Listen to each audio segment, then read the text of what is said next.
Morning students. आज का हमारा टॉपिक है कशेरुकी और अकशेरुकी प्राणियों में तुलनात्मक भिन्नताओं पर। देखिए, आज हम जो अध्ययन कर रहे हैं वो है differences between invertebrate and vertebrate animals. देखिए, इसमें जैसा कि आप स्क्रीन पे देख रहे हैं, हमने इसको 3 पार्ट्स में डिवाइड कर लिया है। सबसे पहले हम कैरेक्टर्स या लक्षण का अध्ययन करेंगे। उसके बाद में पहले हम अकशेरुकी या जो है अपृष्ठ रज्जु की जो जंतु है उनके बारे में, इनवर्टिब्रेट्स एनिमल्स के बारे में, और उसके बाद में हम कशेरुकी या वर्टिब्रेट्स या पृष्ठ रज्जु की जंतुओं के बारे में देखेंगे। जैसा कि आप स्क्रीन पे देख रहे हैं, सबसे पहला लक्षण जो इनके अंदर भिन्नताओं का है वो है सममिति, सिमेट्री।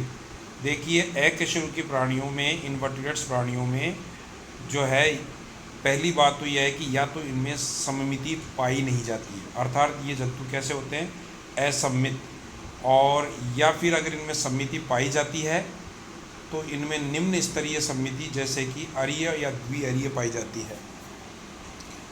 देखिए, इसके बाद में कशेरुकी प्राणियों में हम बात करें तो इनमें जो है उच्च स्तर की जो है सममिति पाई जाती है, जिसको हम द्विपार्श्वीय सममिति या बायलैटरल सिमेट्री कहते हैं। दूसरा हमारा कैरेक्टर है विखंडन, जिसको हम अंग्रेजी में सेगमेंटेशन कहते हैं। देखिए, अकशेरुकी प्राणियों में पहली बात तो है कि या तो विखंडन नहीं पाया जाता है, और या फिर अगर पाया जाता है तो कूटु विखंडन है, यानी कि सूडो सेगमेंटेशन है, और या फिर इनमें वास्तविक विखंडन पाया जाता है। तो 3 स्थितियां हैं इनमें विखंडन से संबंधित अकशेरुकियों में, या तो विखंडन नहीं होता है, या फिर कूट विखंडन होता है, या फिर वास्तविक विखंडन पाया जाता है। जबकि कशेरुकी या पृष्ठ रज्जु के प्राणियों में सामान्यतया वास्तविक विखंडन देखने को मिलता है। तीसरा कैरेक्टर है पश्चगुदीय पूंछ। गुदा के पीछे की ओर जो पूंछ पाई जाती है उसके बारे में जो है हम बात करें अकशेरुकी प्राणियों में, तो अकशेरुकी प्राणियों में पश्चगुदीय पूंछ है जो है, जिसको हम पोस्ट एनल जो है टेल कहते हैं, उसका पूर्णतया अभाव होता है। लेकिन कशेरुकी प्राणियों में ये सामान्यतया गुदा के पीछे से निकलती हुई हमें दिखाई देती है। उसके बाद में चौथा कैरेक्टर हमारा है संगठन श्रेणी। ऑर्गेनाइजेशन की बात करें अगर हम, तो हम देखते हैं कि अकशेरुकी प्राणियों में जो संगठन है वो थोड़ा निम्न स्तरीय होता है, कशेरुकी प्राणियों में उच्च स्तर की ओर होता है। तो निम्न स्तरीय जो संगठन है वो अकशेरुकी प्राणियों में पाया जाता है। इसमें मूल रूप से जीव द्रव्य स्तर से लेकर अंगतंत्र स्तर तक का संगठन देखने को मिलता है, जबकि कशेरुकी पृष्ठ रज्जु के प्राणियों में अंगतंत्र यानी ऑर्गन सिस्टम तक का जो है संगठन श्रेणी देखने को मिलती है। पांचवा हमारा जो मूल कैरेक्टर है वो है जनन स्तर की बात करें, जर्मिनल लेयर्स की बात करें, जर्म लेयर्स की बात करें। इसमें देखिए, अकशेरुकी प्राणियों में सामान्यतया या तो ये जनन स्तर पाए नहीं जाते हैं, और अगर पाए भी जाते हैं तो या तो ये द्विस्तरीय होते हैं या फिर त्रिस्तरीय। जबकि कशेरुकी प्राणियों में जितने भी कशेरुकी प्राणी हैं उनमें समय में ये त्रिजन स्तरीय पाए जाते हैं, और त्रिजन स्तरीय के अंदर तीनों डर्म पाई जाती है, एक्टोड्रम, मीजोड्रम, एंडोड्रम। जबकि हम देख रहे हैं द्विस्तरीय जो है अकशेरुकी प्राणी, इसमें दोनों ड्रम, एक्टोड्रम और एंडोड्रम पाया जाता है, मीजोड्रम का अभाव होता है। और पांचवा कैरेक्टर के बाद में देखिए हम छठे कैरेक्टर की ओर चलें। इसमें छठा कैरेक्टर है देहगुहिका, जैसा कि आप स्क्रीन पे देख रहे हैं। देहगुहिका मतलब बॉडी सीलोम की बात करें तो इसमें जो है अकशेरुकी प्राणियों में या तो ये प्राणी अगुह्य होते हैं, जिसमें हम कहें कि संघ प्लेटियल मंथीज के जो प्राणी हैं वो अगुह्य होते हैं, एसिलोमेट प्राणी कहलाते हैं। इसके अलावा या फिर कूट गुह्य या स्यूडोसिलोमेट होते हैं, इसमें हमारा संघ निमेटोडा या एस्केलमेंथीज आता है।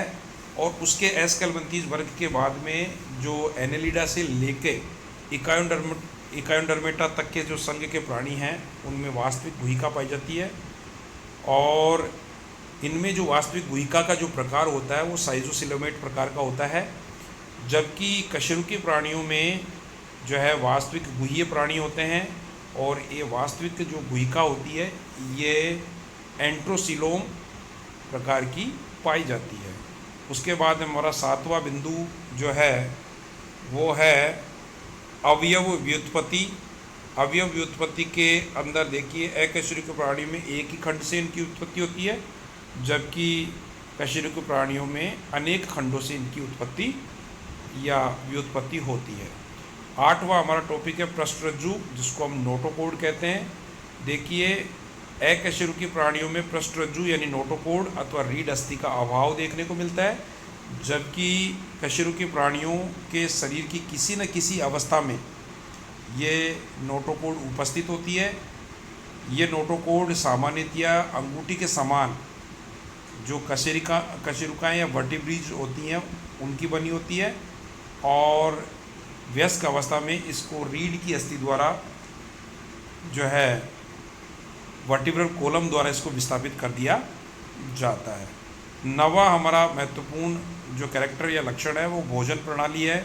अकशेरुकी प्राणियों में भोजन प्रणाली मुख्य रूप से तंत्रिका रज्जु से ऊपर होती है, और कशेरुकी प्राणियों में भोजन प्रणाली तंत्रिका रज्जु के नीचे पाई जाती है। 10वां जो हमारा लक्षण है वो ग्रसनीय गिल छिद्र, फेरेंजियल गिल स्लिट्स के बारे में हम बात करें, गिल एपर्चर्स के बारे में बात करें, तो हम देखते हैं कि अकशेरुकी प्राणियों में इसका पूर्णतया अभाव होता है, जबकि कशेरुकी प्राणियों की जीवन की किसी न किसी अवस्था में फेरेंजियल गिल स्लिट्स या फेरेंजियल गिल एपर्चर विद्यमान होते हैं।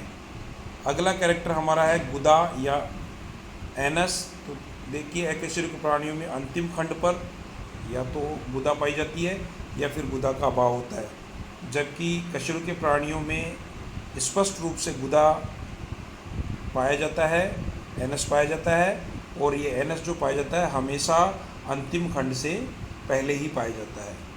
अगला हमारा मूलभूत जो कैरेक्टर है वो है रुधिर संचारी तंत्र, ब्लड सर्कुलेटरी सिस्टम के बारे में हम बात करें तो देखिए ब्लड सर्कुलेटरी सिस्टम जो है मूल रूप से अकशेरुकी प्राणियों में दोनों प्रकार का पाया जाता है, खुला और बंद प्रकार का पाया जाता है, जबकि हमारे कशेरुकी प्राणियों में बंद प्रकार का होता है और जो है ये अति विकसित होता है।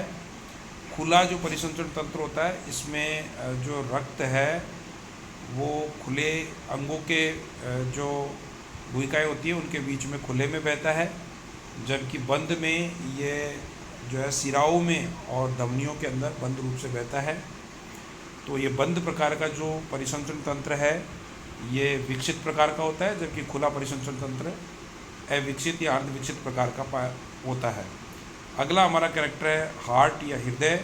देखिए अकशेरुकी प्राणियों में पृष्ठीय या पार्श्वीय पाया जाता है या फिर इस हार्ट का अभाव होता है, जबकि कशेरुकी प्राणियों में हार्ट जो है अधरीय या वेंट्रल साइड में पाया जाता है।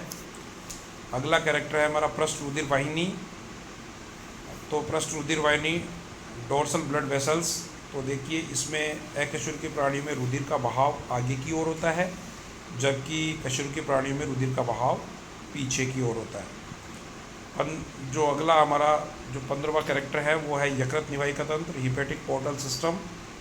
ये जो है इसका जो है हिपेटिक पोर्टल सिस्टम यकृत निवाहिका तंत्र, इसका अकशेरुकी प्राणियों में जैसा कि आप स्क्रीन पे देख रहे हैं पूर्ण अभाव होता है, जबकि कशेरुकी प्राणियों में ये विद्यमान होता है। ये बड़ा महत्वपूर्ण तंत्र होता है।